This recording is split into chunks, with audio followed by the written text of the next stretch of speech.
Das geladas estepes da Manchúria até a mais profunda selva do Pacífico Sul, o infante do Império do Japão impressionou o mundo e ganhou a fama de invencível no auge da Segunda Guerra Mundial. Conheça agora as armas que ele usou.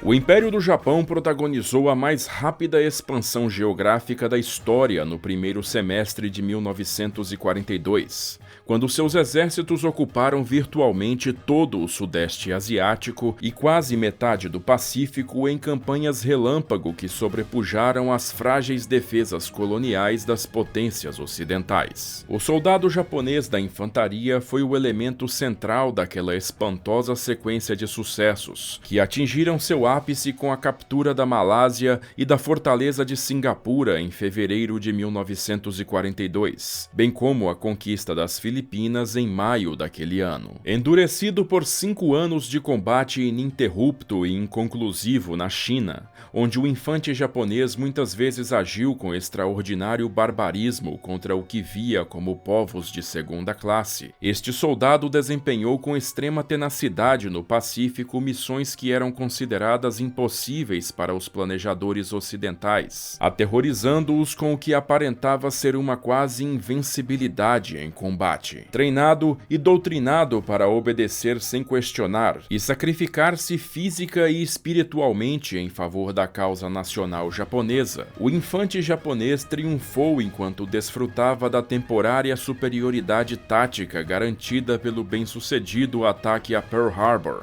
e a subsequente destruição da Marinha Real Britânica nos oceanos Índico e Pacífico. Contudo, quando essa vantagem lentamente começou a mudar, já no final de 1942, as imensas deficiências da máquina de guerra japonesa se tornaram evidentes. A eterna rivalidade entre o exército imperial e a marinha imperial cobrou um alto preço do seu soldado na linha de frente. As duas forças tinham suas próprias forças de infantaria e exigiam que 2 processos separados de pesquisa e desenvolvimento, bem como de aquisição, fossem realizados para qualquer tipo de armamento. Tradicionalmente, a Marinha Imperial dispunha de maior orçamento, bem como de maior alocação das importantes matérias-primas, o que permitiu aos almirantes construir seus supercouraçados da classe Yamato, aeronaves de caça avançadas como o Mitsubishi Zero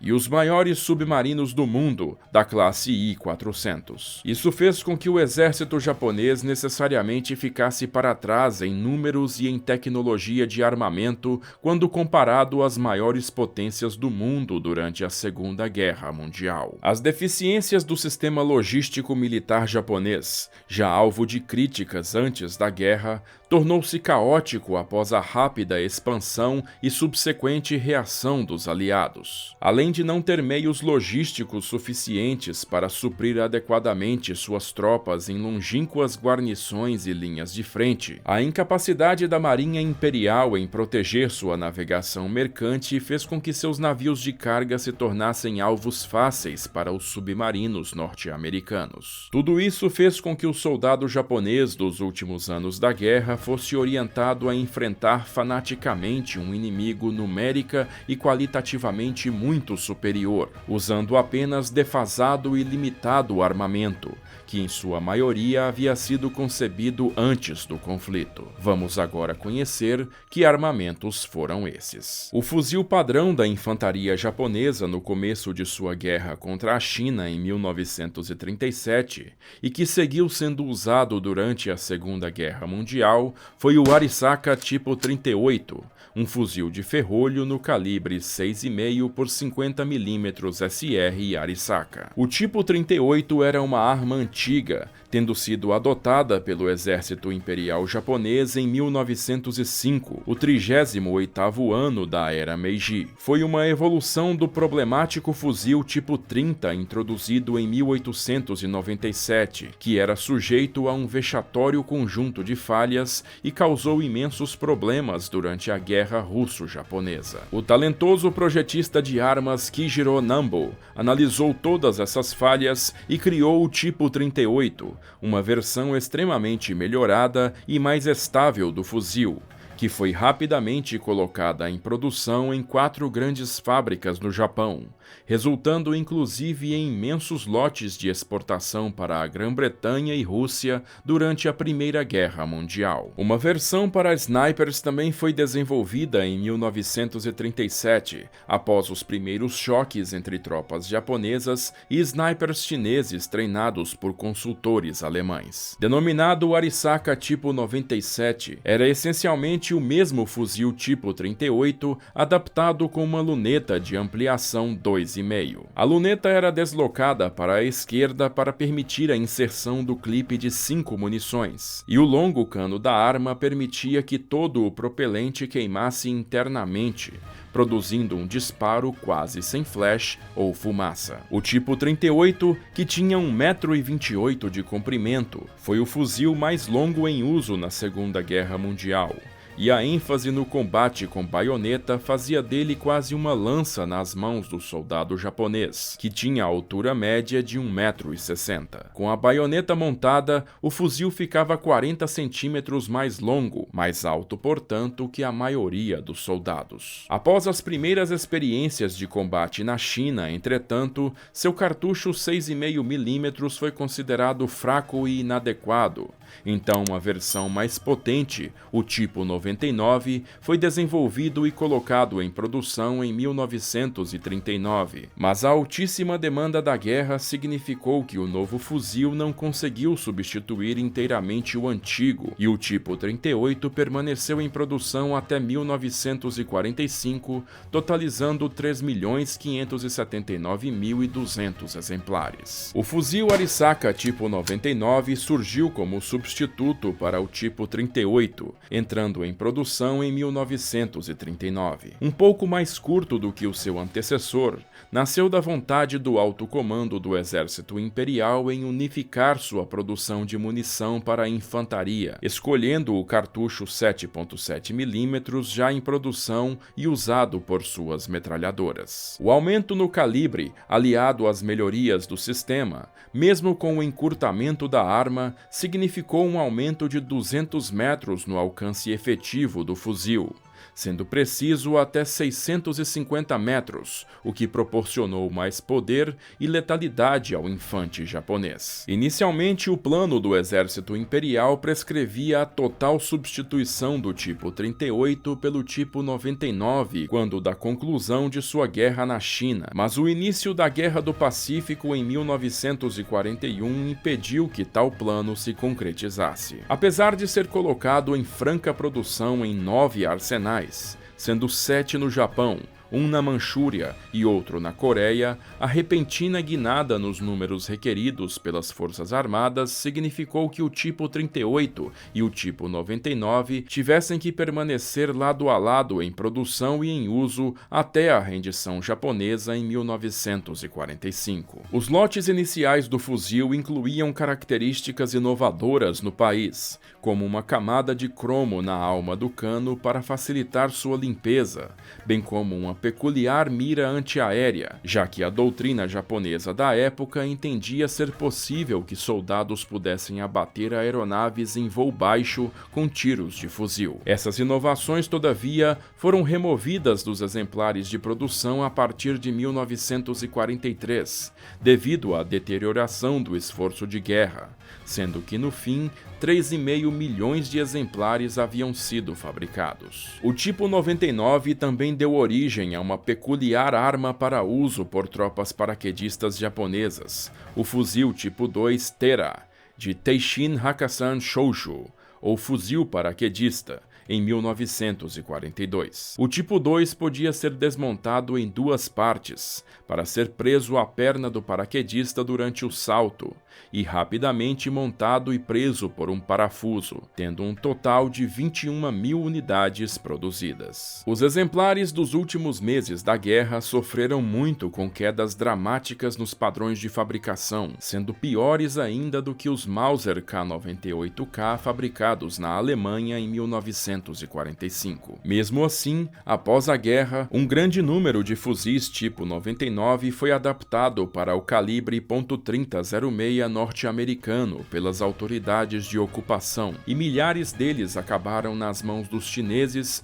indonésios e tailandeses, protagonizando os combates na região do Sudeste Asiático no fim dos anos 40. O revólver tipo 26 foi o primeiro tipo de arma curta moderna inteiramente projetado no Japão, desenvolvido para substituir os modelos estrangeiros em uso por suas forças armadas. No período de rápida expansão e desenvolvimento da capacidade industrial japonesa na última década do século XIX, o tipo 26 foi projetado em 1893, o 26º ano da era Meiji. O projeto da arma, feito pelo arsenal de Koishikawa, tomou emprestado características de diversas armas similares estrangeiras e usava um tambor de 6 munições no calibre 9mm japonês, desenvolvido e usado unicamente pelo tipo 26. Inicialmente, os cartuchos usavam pólvora preta, que produzia uma grande quantidade de fumaça em cada disparo,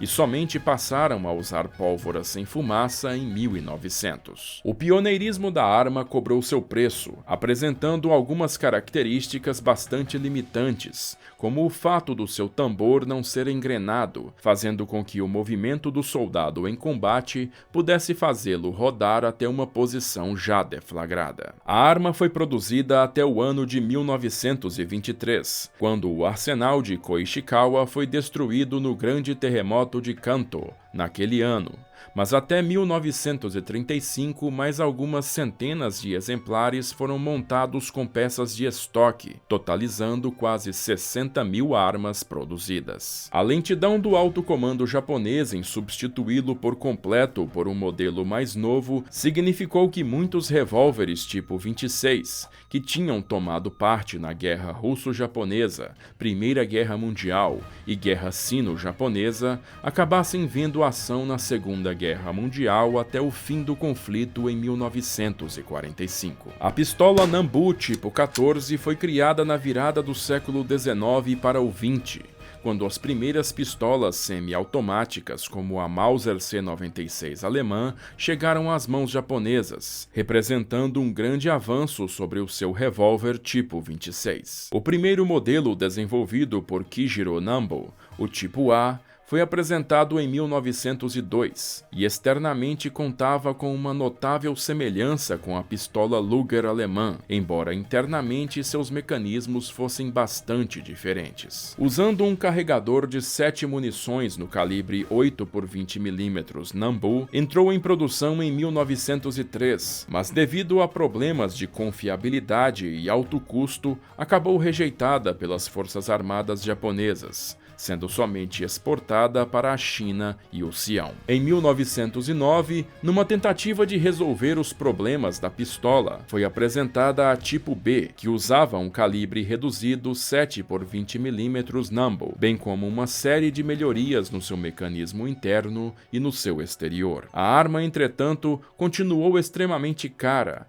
e como no exército imperial a tradição era de que os oficiais comprassem suas próprias pistolas com o seu próprio salário, novamente foi rejeitada pelas Forças Armadas, visto que o seu preço de venda era o equivalente ao salário mensal de um capitão na mesma época. O problema foi finalmente resolvido com a introdução da tipo 14 em 1926, o 14º ano da era Taisho. A nova pistola retornou ao calibre original 8mm e, com diversas simplificações em seu processo fabril, foi finalmente adotada como pistola padrão para oficiais do exército em 1927. As Nambu tipo 14 eram vistas como símbolo de status e prestígio dentro das Forças Armadas, com oficiais as usando dentro de coldres personalizados com ornamentos, tendo inclusive mais valor simbólico do que propriamente de combate. Usadas extensivamente durante a guerra na China e durante a Segunda Guerra Mundial,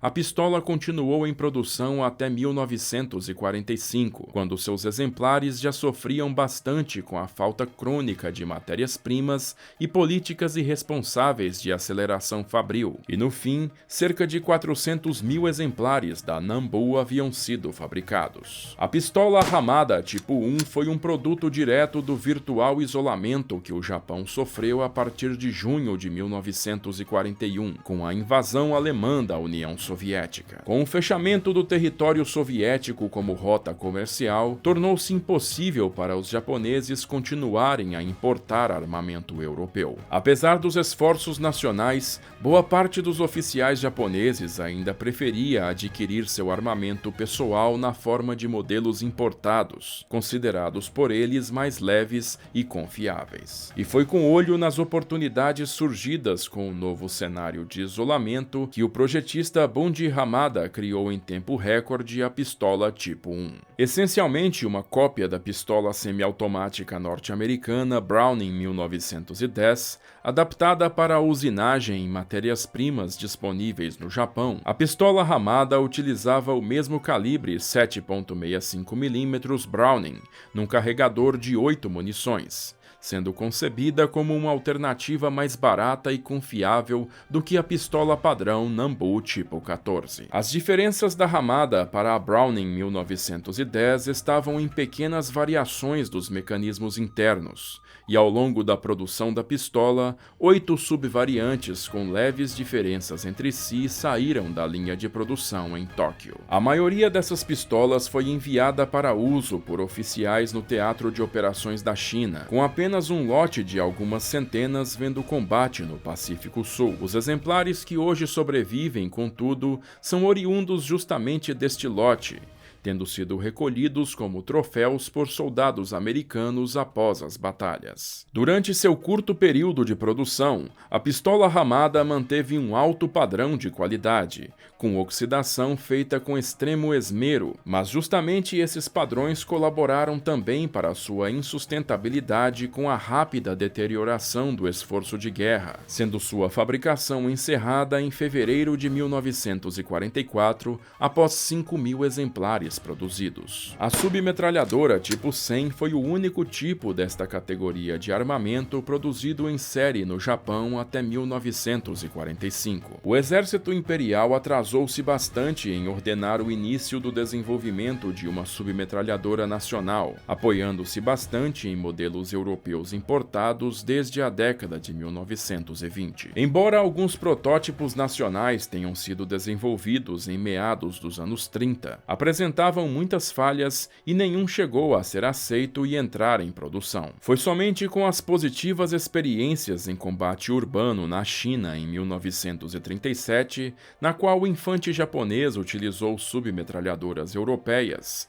que o alto comando resolveu dar mais atenção ao problema, estipulando um novo conjunto de requisitos para uma arma nacional. Um primeiro protótipo foi apresentado em 1938, mas após testes, diversas modificações foram pedidas, e somente o terceiro protótipo, concluído em novembro de 1939, acabou mostrando-se promissor, sendo formalmente aceito pelo Exército no verão de 1940 com a designação Tipo 100. A arma utilizava um carregador lateral curvado que se encaixava no lado esquerdo, contendo 30 munições no calibre 8x22 mm Nambu e tinha precisão de tiro de até 150 metros, com uma coronha feita em madeira. Apesar de ser aceita em 1940, naquele ano o exército não fez nenhuma grande encomenda da arma, estando bem mais interessado na metralhadora leve tipo 99, pois poucos generais enxergavam o valor do emprego tático de submetralhadoras pela infantaria. Com apenas algumas centenas de armas produzidas num contrato de baixa prioridade, a Tipo 100 somente começou a ser enviada para as linhas de frente em em agosto de 1942, com algumas poucas unidades chegando a Guadalcanal, e outro lote maior acabou sendo empregado por soldados na Birmânia. O avançar da guerra, contudo, finalmente mudou a opinião do alto comando, e em janeiro de 1944 um grande pedido de submetralhadoras foi feito pelo exército. Esta nova versão era bem mais simplificada em relação ao modelo de 1940, mas foi considerada uma arma confiável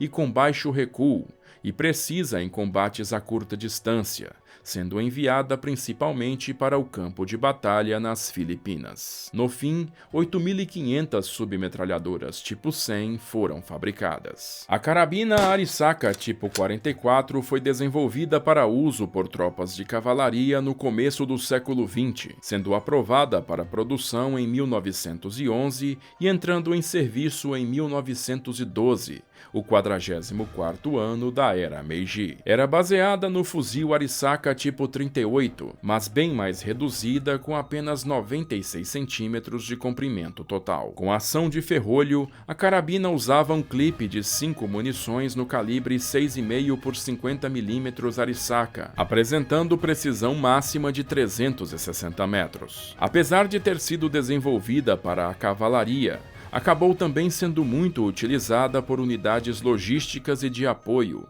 tendo seu batismo de fogo na Primeira Guerra Mundial. A vara de limpeza da arma ficava curiosamente armazenada num compartimento cavado em sua coronha de madeira e acessado por uma portinhola rotativa. Sua baioneta, do tipo agulha, era bastante funcional para o soldado cavalariano, pois era dobrável para trás e podia ser presa por baixo do cano. A arma continuou em produção por mais de 30 anos e era querida mesmo se tornando irremediavelmente obsoleta, com a última tipo 44 saindo da fábrica em 1942, após 91.900 exemplares manufaturados. Mas talvez nenhuma arma seja mais singular e icônica ao soldado japonês da Segunda Guerra Mundial quanto sua famosa espada samurai, conhecida como Gunto. Após decretar o fim da classe samurai, o imperador Meiji proibiu em 1876 o porte público de espadas, que se tornaram armas restritas da polícia e dos militares, sob a nomenclatura Gunto. A Primeira Guerra contra a China em 1894 e contra a Rússia em 1904, entretanto, ajudaram a manter viva a fabricação de espadas no Japão, e durante a fase militarista do reinado do imperador Hirohito, a produção em grande escala foi novamente implementada. As forças armadas japonesas requeriam que seus oficiais portassem espadas pessoais, e os altos números requisitados para atender esta demanda fizeram com que os tradicionais métodos de fabricação artesanal fossem abandonados em favor do emprego de maquinário industrial. Tais espadas, que também usavam aço de qualidade inferior, passaram a partir de 1937 a ser chamadas de Showato, com um selo exclusivo para distingui-las das espadas tradicionais. O primeiro modelo de Gunto, conhecida como Kyugunto, ou espada militar velha, apresentava uma guarda com proteção semelhante aos modelos ocidentais, sendo substituída em 1935 pela Shingunto,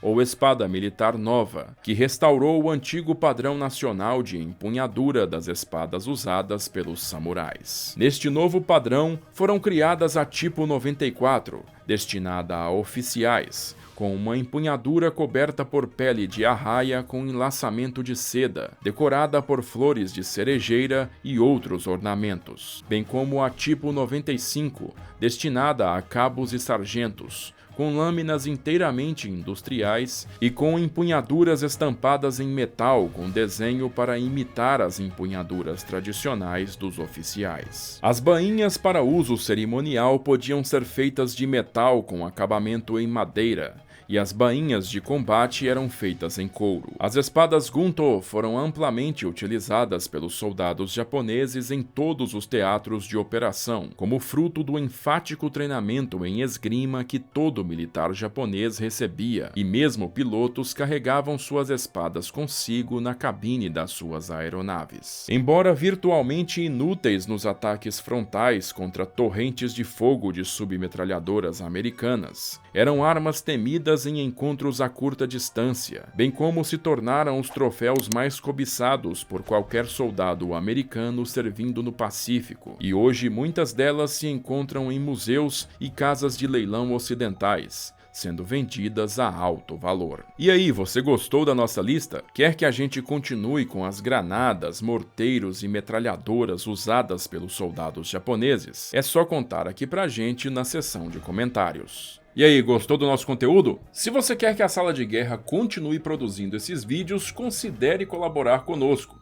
Você pode nos ajudar mandando um Pix pra gente, ou então na nossa campanha lá no Apoia-se, onde você vai ter acesso ao nosso grupo exclusivo do WhatsApp e ter seu nome exibido aqui nos vídeos. O link tá bem aqui na descrição.